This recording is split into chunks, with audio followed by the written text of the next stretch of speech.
It's the Black Real Estate Dialogue. Tune in. Tune in. Tune in. Tune in. Hi, everyone. Welcome to another episode of the Black Real Estate Dialogue. I'm very excited about this episode today. Here with me, I have Stephanie Assi. Stephanie, thank you so much for taking the time to join the show today. You're welcome. It's my pleasure. I really appreciate you giving me this opportunity. Absolutely. So, to start off, could you just tell us more about who you are and where you're from? Sure. I am Stephanie. I live in the DC area. I have been here for the past 7 years. However, I used to live upstate New York in Albany. I am from the Ivory Coast in West Africa. I have been in the United States for 13 years now. I moved here right at 18, came on my own, tried to really build a different life. I wouldn't say a better life, but just having more opportunities. And I now work as a software engineer. I have been working in the tech field for about 8 years. I did study computer science, so started developing, building apps, building websites, and just it grew from there. And today I have a team that I'm leading, and we do a lot of great work, great development work, building cool apps. And that's just something that I really enjoy. And then outside of work, I have side hustles, businesses, trying to build wealth, and I suppose that's why we're here. Absolutely. What was it like just coming here at 18 and just starting your life over in a new country? Oh, it was scary because I had never left my parents' home before. I'm the firstborn of six children in total. So, I have left all my siblings, and then I was also a teenage mom. So when I came, I had to leave my son behind. He was only 2 years old at the time. So the frustration, then the anticipation of just not knowing what I was coming into. I also didn't speak the language because the Ivory Coast is a French colony. So I didn't speak. I mean, I knew how to say hi, but I didn't really speak English. So when I came and registered for school, they required me to take 1 year of intensive English classes before I can even start university. So I ended up starting school a year after my peers. So everybody else, finished a high school, jumped right into college. I had 1 year um, just to do English, so I could be qualified to take American classes fully in English and so on. But then once I started picking on a lot of things. Um, I didn't graduate with a 4.0, but I did well. Landed a job right out of college. Before graduation, I already had a job offer. So things worked out well. It was just really scary being in a foreign place where you barely knew anyone, barely know the language. And I think my mom's prayers definitely helped. Definitely. That's amazing. That's amazing. So, how do you go from coming to this country at 18 years old, going to school? Uh, I would imagine at that time you just worry about getting a good job, getting on your feet. So, how do you go from that, graduating and everything to wanting to get into real estate? Like, what was it about real estate that got you interested? And you're like, you know what? This is one of the vehicles I want to use to build wealth. So when I was working, when I was in college, for a long time, I didn't have, let's say, a work authorization. So I was, doing little jobs. I was doing hair for like 2 years, braiding, working as a server in a restaurant, doing the back. So I overheard a lot of conversations. A lot of times people don't pay attention to little workers, so it's like they're having a full-blown conversation about their money, about deals that happen, and you just kind of picked up. So I knew, especially in Albany, it is a majority white area. So there were, a lot of clients coming in to the restaurants. They were having like business meetings, a lot of those things. So they were talking about stuff, even though it didn't make sense to me at the time, but it sounded like, wow, this is something good to get into at some point. So it was my goal, like as soon as I get my papers or as soon as I get a job, to save so I could buy a house. And I wasn't looking to buy a house for me to live in. I was looking to buy to do student housing, which is what I did. So in 2013, when I graduated with my bachelor's, I started working 6 months after that. I saved enough for my down payment on um, on a duplex. So and I bought it right downtown, right by the students' housing locations in Albany. So that's how I got started. Um, I didn't live in any of the units, even though I did do FHA, but I was right down the street. So I had some family members live in the unit, keep an eye on it. And while I was still learning the ropes, it ended up not working well long term because student housing, I didn't know how much they could damage properties, right? So after 2, 3 years, I was like, everything that I'm making, it was cash flowing well, but everything was going back in for repairs, for replacements. Like, oh, they get into a fight, like the sink is broken, like just things were kept happening. And after that, I decided I wanted to switch to a different strategy. So I ended up selling that duplex 3 years later, used the proceeds from the sale. I mean, it did yield some money. It wasn't a lot, but I used that as a down payment into another property that I bought in Maryland, which has been doing much, much better. I've had it for 6 years, no issues. But having that first, I don't call it a mistake, but just that first experience Yeah, helped me know what I don't want to do. Or rather, if I was to do student housing, I would use completely different approach. I would put different fixtures into the house so it's easier to replace and repair. I would probably raise the rent to attract more responsible students, things like that. But it was quite a journey. So real estate for me started very young. I was only 23 at the time when I bought my first property and just trying to manage it all.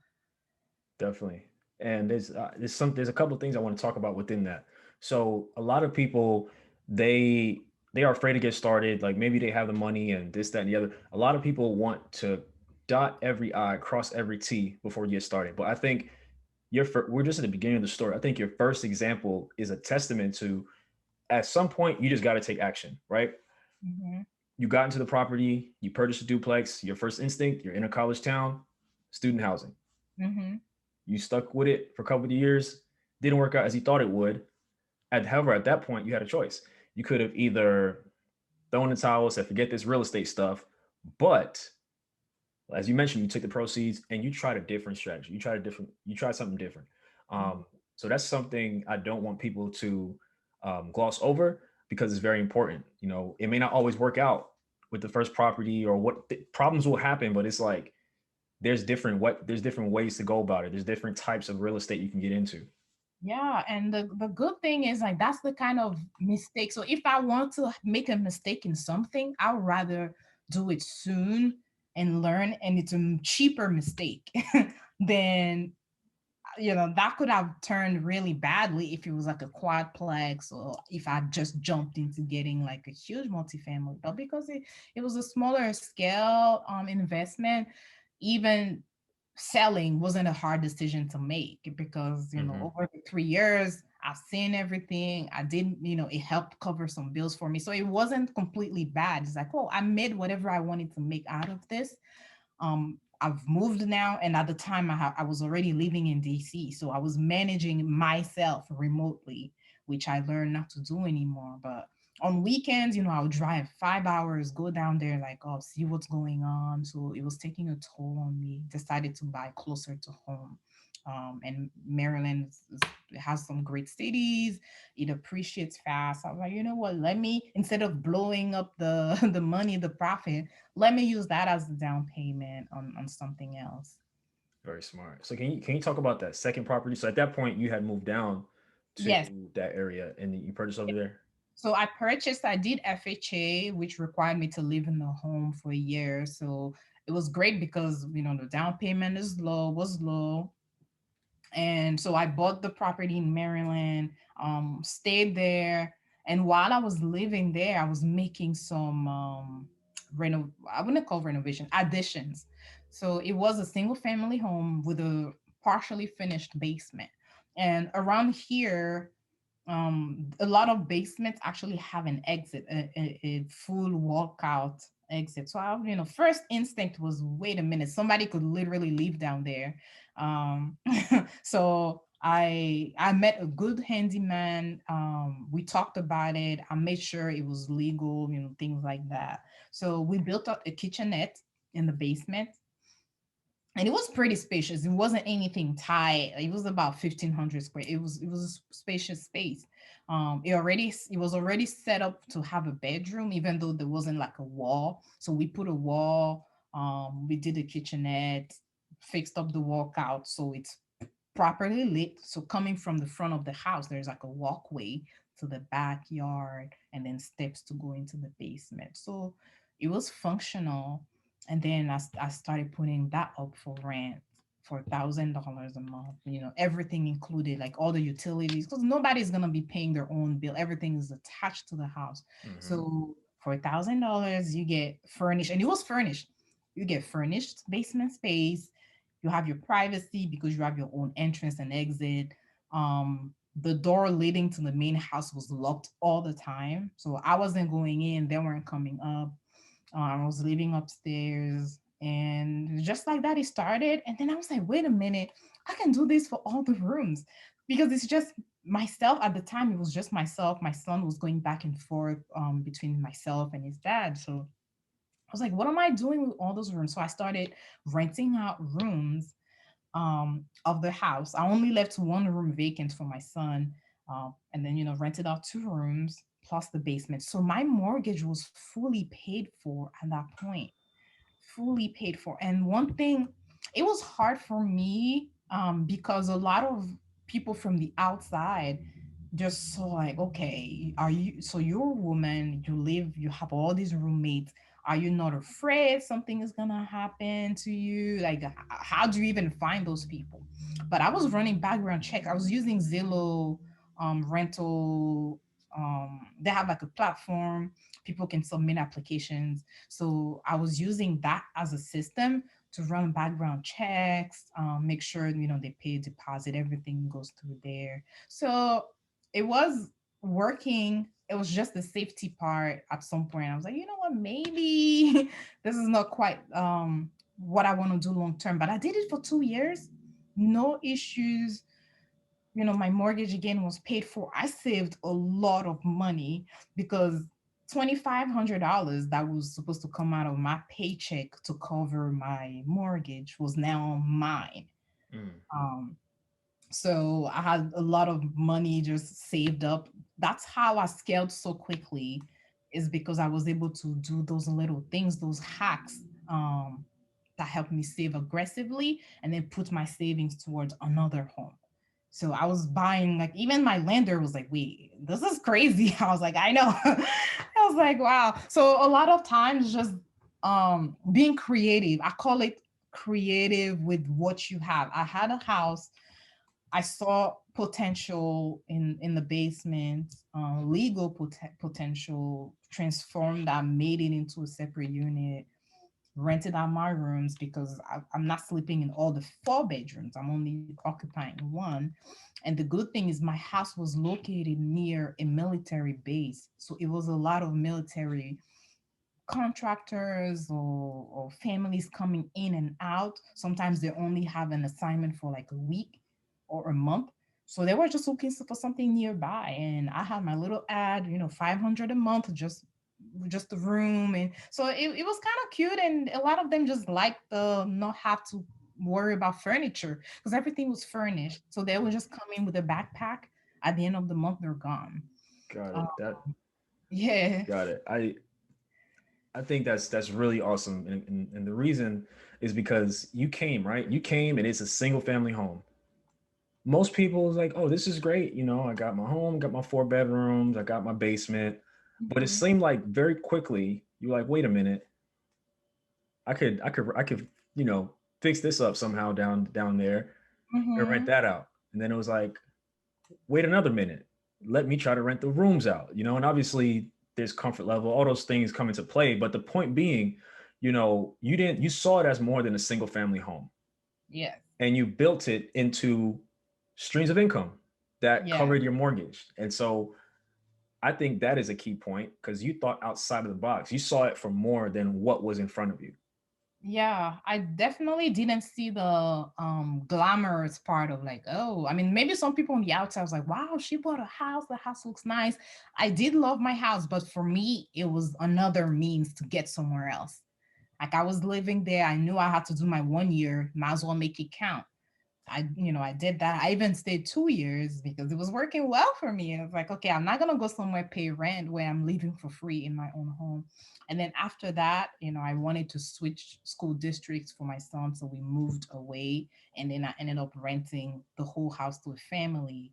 But the 2 years that I house hacked for, I mean, that set me way ahead, way ahead. Definitely.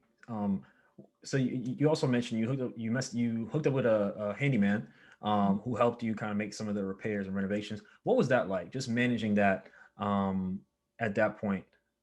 Um, what it was, so whenever he came over, I always got two people. I always got quotes from two people. So I had a first handyman come give me a quote, give me his opinion. Because again, as a woman, you think something and you just always want some kind of validation.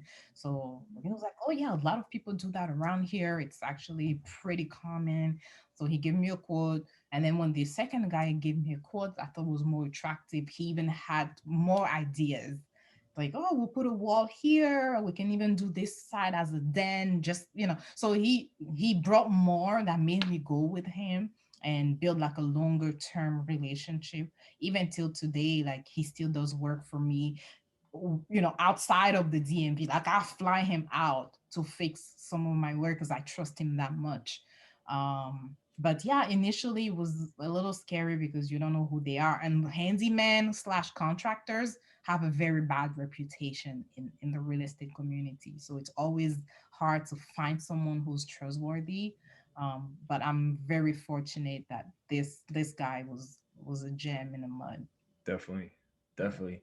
Something else you mentioned is that you were able to scale because of all the money you were able to save during those 2 years you were house hacking. Can you talk to us more about that and I guess where real estate went for you from there? Yes. So I saved up a lot. Some of it, was gone into the stock market, investing. And then the other part of it, I was saving for possible down payment. So because I already had a primary home, I couldn't do FHA anymore. So I had to do a conventional on any future properties that I was working on. So I got started in Memphis, Tennessee, very low price point. It worked for me because like, oh wow, the 20% is ends up being like 20K on $100,000 property. That's doable versus buying here in DC for like 500K. I can't afford those 20%. So I was doing a lot of math, going from market to market, starting off with my own budget. I'm like, okay, I have like 25K saved. Where can I go with those 20? Where can those 25K take me? Where can I afford house a property with this budget? So started looking up different markets. I looked up Birmingham, Alabama. I even went to Dallas. I was like, okay, that's probably a little higher than my price point, but I had my budget set at 100K. And then I ended up finding single families in Memphis right under 100K. That was also cash flowing. That's crazy. I was like, wait, for like a $90,000 property, I can make the same profit that I would make on a 300,000 $300,000 property here. So it's like, yeah, we have leverage, but you have to think kind of smart about your leverage. So I decided to buy there. So I ended up buying two single families in Memphis. I loved it so much, and I started doing it again and again. So my journey just went from investing locally to now being out of state and just being on my computer, doing all the research, making calls, and boom, deals are closing just like that. Wow. Um, I think that's what really made my portfolio grow. I don't have a bunch of houses, I have seven, but the cash flow that I make from those, I've talked to a few people, like they have a lot more properties, but we're cash flowing about the same. And they're like, wait, how did you do that? I did a lot of research. I took my time. So sometimes and maybe this is one of the questions that you ask down the line. Sometimes when you have the disposable income, you have the money, you're itching to like, okay, what can I spend it on, what can I spend it on, and you kind of get too excited and you jump on the first shiny object or you're on the first opportunity. But I took a lot. Even my agent was frustrated because everything he was sending me, I was like I took a lot of time to find what would give me the kind of profit I was looking for and the kind of peace of mind. I wasn't looking for a flip because I don't live in those areas. Okay. I live here. If I'm flipping, I need to be where the flip is happening so I can monitor it. So I knew I didn't want a house that needed work. I needed something that was good enough to get rented right off the bat. Like I don't mind doing a paint job, fixing a few things, but I didn't want major repairs done. So that was one of my criteria. Got it. Um, and it worked out. Definitely, definitely. So what I'm curious, what was it about Memphis that drew you to that market? Um, And I guess in addition to the prices, or was it just the prices? So in addition to the prices, it was the population. So Memphis has a higher percentage of renters compared to homeowners. So there is a lot of people available to rent. So certain markets have attractive price points, but a lot of homeowners and buyers. So if you do buy a property that you plan on renting out, you have a limited population that will be looking for rentals, whereas in Memphis is the opposite. So that was one thing that was also always on my mind. Is like, ooh, I hope my tenants like, I hope I get tenants all the time. You know, you don't want to buy something and then after a while, everybody they're buying their own homes, and so they have a high population. The taxes are super low. So I did a state by state comparison, very low property taxes. I believe they don't even have income taxes, although it's not really relevant, but very low property taxes. It's just the laws are really flexible in favor of landlords. So things like that that I was looking at. And it's Mhm. also not far. It's only like an hour and a half flight from here. If something was to happen that I need to go, there's a straight flight from DC. So, just little things that you have to keep in mind. Yep, definitely, definitely. And I like that you mentioned all that because what it says is the importance of analyzing a real estate market. You know, it's important to not just jump in blindly to an opportunity. All the factors you mentioned are things people need to consider in order to make the best decision that you can. So I think that's really great. What was your first experience like as an out of state investor? Because I know you had the one in Albany, but you were living in the area, you had some familiarity, but this is like new territory. So what was that like for you? And I'm assuming maybe you had property managers, but even so, like what was it like just knowing that you're just trusting other people and they gotta Yeah. they gotta execute. It was scary at first, especially even finding a realtor, because I get my realtors a lot from referrals where I live. It's like, oh, so you can even go to their office, meet with them. Like I like to go on like quote unquote dates. So we like have coffee, we go to Panera, grab soup, talk, things like that. That's how I connect with like my realtors. But then with Memphis, I didn't go there. Everything was happening online. And the very first realtor that I worked with was a very nice lady. However, she wasn't working with investors a lot. She was your typical homeowners realtor. So after about 3 weeks of working together, I had to find someone else. And I was so fortunate, I would say even. The one that I found, he's was very experienced working with investors, even out of state investors. So every property that we had to look at, he was FaceTiming me, showing me every corner, everything. So I was part of the whole process. I didn't feel excluded. And he had a great network. So everything that I needed, he already had someone for. He knew great contractors already. He knew a home inspector. So having a realtor who is well connected into that market, I would say should be like the top priority for everybody looking to invest out of state. Because without you being there doing the legwork, it's very difficult, it's scary. I had nights where I was like so nervous. I'm like, oh, what if this guy is lying about the property, like I never saw it? And because he knows the home inspector, I'm like, what if both of them are they're just onto something, agreeing on the same stuff, but it's not it. But it's just one of those things where like you have to trust and trust your instinct. Like from our first meeting, I knew he was genuine. And then from there, he found once we closed on the property, he found a property manager, so everything ended up working out. And then I have a lender. I use the same lender for all my deals. It makes it really easy. They have my file. So even though I have invested in multiple areas and states, but I've always used the same lender. So that part wasn't really difficult, because they're licensed. They're multi-state lenders. But the realtor and kind of like the management part of it was really scary at first, and then it became easier. That's why you have, and I talk about this in, on my channel, on my lives, like you have to build a team. You have to build a team, a well-connected team. That way you don't have to move a finger. They do everything for you. And then I've never had to go to Memphis or St. Louis or Columbus, any of the places that I've invested. I've never been there. Everything that I know is on the picture or on the video. But my rent has been paid. I have none of my tenants have missed their rent payment. Everything is good. So it shows that this works. It does. Definitely, definitely. So I'm noticing a theme here as we go through, is that you have really dived into new things.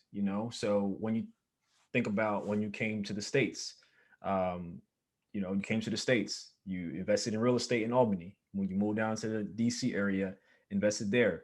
Um, built out the basement, rented that out, went to house hacking, rent the rooms out, go to Memphis, somewhere some a brand new territory. So I think there's a consistent theme here that, you know, in spite of the fears and hesitations you have, you done the due diligence that you can and then just kind of took a leap. So I think it's powerful, and it seems like that is kind of what has kept you going. Yes, it is. And that's also because I do a lot of research. Yeah, And everyone who's close to me, family, they know I'm always researching stuff. Before I moved to the US, I already knew. I had already looked up Albany on the map, looked up the school, did the street view. I mean, I do a lot of detailed research. And then when I'm comfortable, then I'll take action. So I think the research really helps back up some of my um, assumptions, helps clear some fears. And it's just one of those things. It's like unless you try it, it's not gonna, you will never know. Buying a house somewhere I've never been, it could have turned worse. I'm sure there are stories out there where it's like a nightmare, but I had already, done the research, made sure those houses were gonna be profitable for me. So I did the numbers, calculated, like every day I was on the phone with my loan officer, just okay, how much do you think this is? What is my interest? So I was calculating everything, making sure, okay, once all my expenses are paid, I have my profit, I have my cash flow, and it's gonna be so those are the things that have really helped me um take the risk. Take the absolutely. risk. And it's one of those things where it's like, okay, if it doesn't work out, all I have to do is just wait and sell it back. Especially, nowadays, I mean, now the market is super hot, but like a year or 2 years ago it wasn't the case. But It's real estate is one of those things where like if one strategy doesn't work, there's always a plan B. If the long-term rentals wasn't working, I was gonna furnish everything, turn into an Airbnb. Like that was my plan B. And then if that wouldn't work, then I would have waited and sold. So it's like having an exit strategy helps you build confidence. So yes, it could have turned ugly, but if it did, this is what I would do. You get Mhm. it? So that's the importance of having a business plan. I know a lot of people think it's old school, but it's very much relevant. Like once you have a plan, you can overcome anything. Absolutely, absolutely. So you're in Memphis. How do you get to St. Louis and Columbus? Like, where did those come from? Okay, so those came from the desire to own multi-families. So Memphis is great for single families. It was really hard finding duplexes in Memphis. Even my realtor said so. It's like, those are kind of hard to find. Maybe, you can find apartment buildings, but like just like a side by side or like 4 units, those are kind of rare. So during my research, St. Louis was on the list as well as one of the markets that are booming. It has a very good military presence too. Kansas City, but St. Louis was just a little cheaper than Kansas City. Again, I always go from my budget. I could have gone anywhere else, but house prices in St. Louis were attractive. So I was like, okay, so I got my two. I now have three single families, one in Maryland. I have two in Memphis. I want to get into multi-unit. So I started researching the areas that have multi-units. And then Cleveland was on the top of the list. Lots of affordable multi-units. Columbus. The reason why I picked Columbus over Cleveland is appreciation. So I found in my research and talking to fellow investors, like Cleveland is great for cash flow, but a lot it's just really flat. Mhm. And but Columbus, you get a little better in terms of appreciation. It's a livelier economy really. So decided to do Columbus. Same thing for St. Louis. Decided to do St. Louis, and then started with one. And while I was working on one deal, then there's this other house that was off market that my realtor brought to me. It was like, yo, you don't want to miss this. These people, it's a couple, they were looking to move to Canada and they were like just desperate to sell. So we were able to get a really good deal on that. Um, so once I finished with St. Louis, jumped to Columbus. Columbus, both units were off market. I mean, both duplexes were off market. And I have a team. So I have a team of realtors and wholesalers in Columbus and then in St. Louis too that I met through my local real estate group here in DC, actually, not even in. They were like, okay, you're interested in St. Louis? Okay, I know somebody. So it's really about networking. So being part of the local real estate group is great because we talk. I'm like, hey, do you know any? I'm trying to invest in St. Louis. Do you know anybody? Oh, I know the perfect guy, and he's gonna bring you deals. And then from there, I got connected to a wholesaler, and it's just everything started working out. So I really want to emphasize the power of a network, a community, just saying what you need. Like, oh, I need a realtor in Memphis. Boom, right there. So yeah, so that's how I just completed those.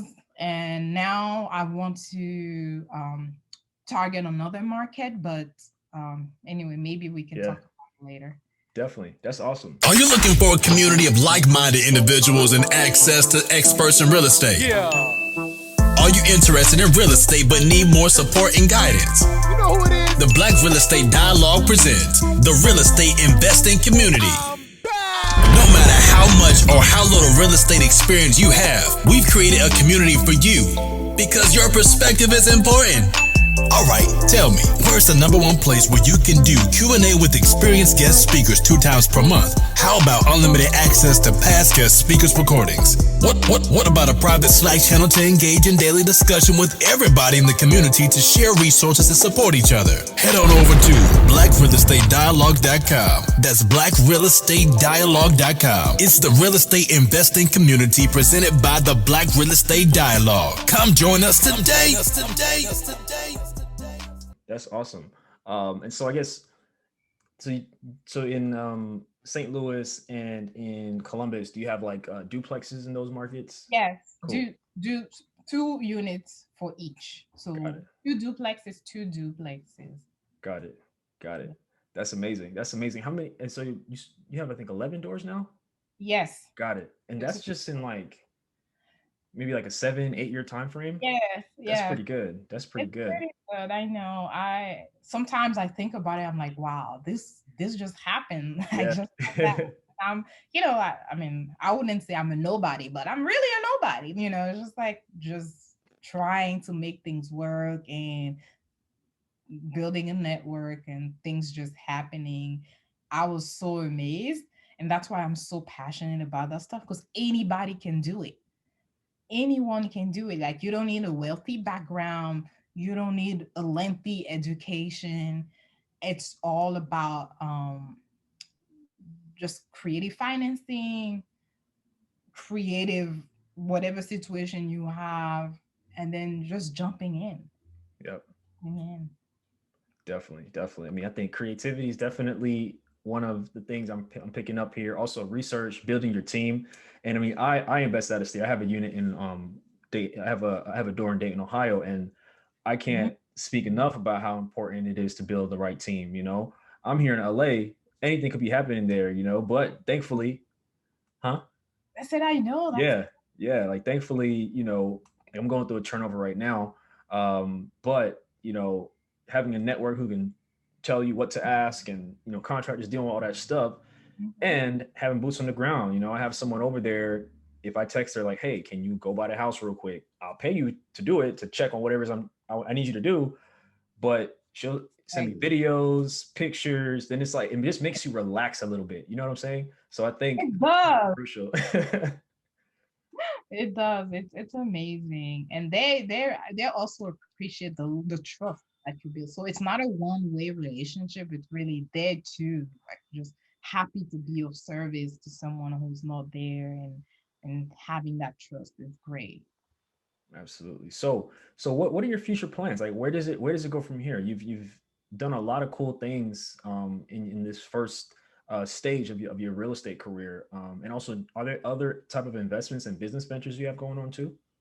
Well, I invest a lot in general in the stock market. But I have a long-term strategy, so I don't do hot stocks. Like, I'm in my funds or my ETFs and I just let it sit. So there's nothing exciting happening there. It's just like every month I have automatic investment set up. So I don't even need to look at it. I don't want to look at it because it's just a headache. Um, I do have a cleaning company that I started last year as I wouldn't call it a side hustle, but just a business, an additional business that I'm running. Um, and where things are going from here is really, so I'm working on my first flip. That's what I wanted to really try to do. So I have one possibility in Baltimore, and this will be just to fix up and sell. So with flips, I don't want to hold them.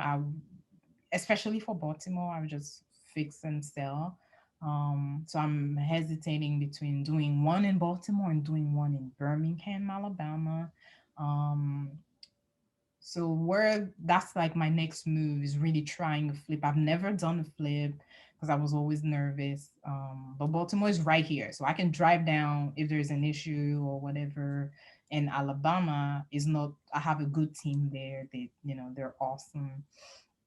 So that's like my next move in terms of business, my real estate business. Like, I'm teaching a lot of students how to do this and not be afraid, because it sounds intimidating. It's like, wow, this person has 60. So the thing, just one quickly, I used to be so nervous and so I would say impressed, because whenever I went to a couple of real estate conferences with bigger pockets and things like that, Mhm. but I didn't feel that I could do this, because it was different, people coming in and it was like, oh, I have 60 doors, and I scaled in 2 years, and I was just like, oh my God, like I'll never get there. This is not for me. So sometimes it sounds intimidating, especially listening to people's journey. A lot of them, they got started with like money from the trust, family trust, Yep. or it got passed down and they just picked up from there. I rarely saw, or I rarely met a person of color or someone who just kind of started from scratch Mhm.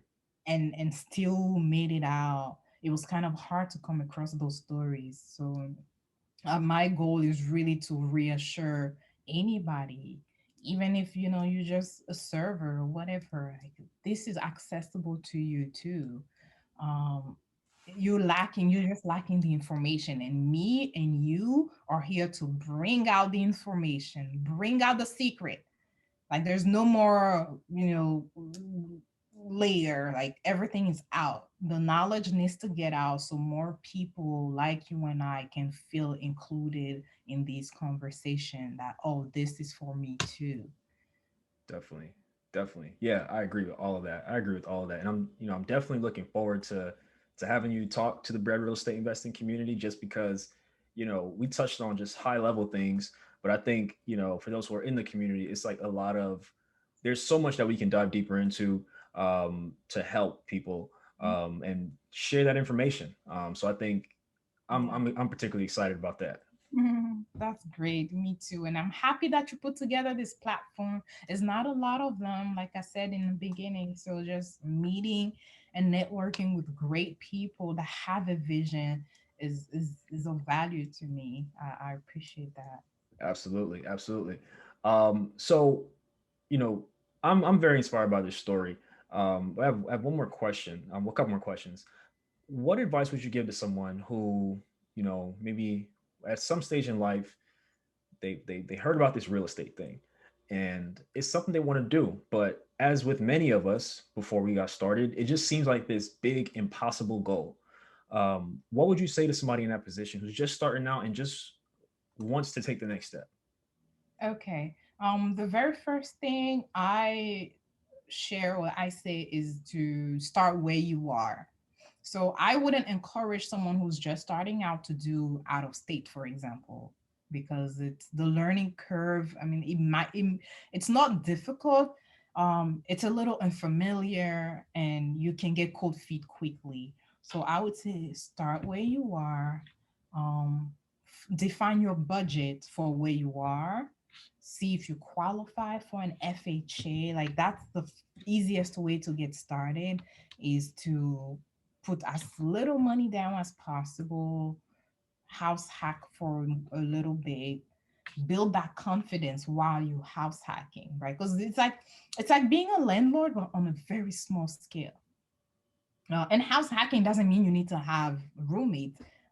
You living in the property and just learning to manage issues that happen, learning to manage, okay, wow, the lights just went out, what do I do, where is the fuse box located, things like that. So you get like that little experience, you build some comfort, and then once you have the confidence, now you can open the doors to the wild and then do somewhere else.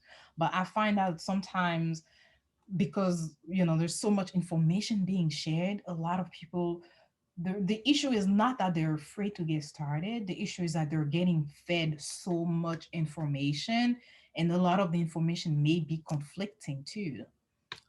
So it's like, okay, what do I do? This guy said he made 50K on the flip, oh my god. And then this person is just renting or doing it. So it's like so many different strategies being thrown at you. So that's why I'm saying you need to step back, figure out your budget, because that's where it starts. That down payment is not going to go anywhere. You need the money for the down payment. Once you figured out your budget and you realize that you have let's say the 3.5% already saved or the 20% already saved, then you can start talking to a lender, not have them run your credit, but just talk to them, make sure you qualify, what exactly you qualify for, things like that. You can even go as far as getting pre-approved, and then start looking. It all boils down to the finances. So always start with your budget, see what you have at the moment, what that can qualify you for, and then buy where you live as your first. Got it. Got it. And then can you talk also more about your courses that you offer and what they're about? And we'll definitely make sure to have those in the show notes as well when this comes out. Yes, of course. So I have two courses and also a coaching program. But the courses, my first course is a beginner's course. So it's called step by step guide to buying your first investment property. So that is really, and that's a 3 hour course. It's not just a couple of PowerPoints, it is extensive, going into details, how to find the properties on the market, on the public market, and also off market. Like, what are some of the lead generation tools that you can use to find off market properties, even if you don't know a wholesaler? I also talk about analyzing property. So you've seen a house that you like. How do you know it's a good investment? There are tons. I mean, you open Zillow, you're flooded with results. How do you know which ones are a good investment and which ones are not? Like, you need to look at the math. It's all about the numbers. If the numbers don't work, it doesn't matter how many properties you have. If you're not making money, it doesn't make sense. So I explain and I show, and I also have a tool that I give for free that will compute those numbers for you. It's a cash flow calculator. It also calculates all the different returns on investment, like cash on cash return, cap rate. So it's pretty powerful that you'll get as part of the course. I also talk about how to choose your realtor, because there are some realtors that are great working with, I will say, your standard home buyer.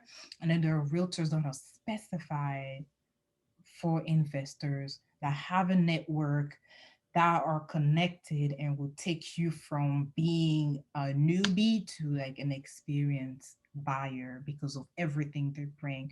So we'll talk about that. And then we talk about financing, which is like the biggest thing. So I have highlighted 5 creative financing options that can be used for people who even don't have any money to get started. I have a network of hard money lenders. So if that's the route they would like to go, so we'll talk about that. So that's all in the first course. The second course is focused on remote investing, which is my favorite strategy. So we'll talk about how to build a team remotely, how to analyze properties remotely, how to select a market. The United States has like 51 states, I believe, and some territories. How do you know where to go and what those numbers mean? Which states are landlord friendly versus not, and Hmm. why that matters. So I talk about all those different parameters and criteria to look for, and then some other things too. So two separate courses, two types of audience, but valuable 3 to 4 hours just worth of video and strategies. Definitely have those in the show notes for sure.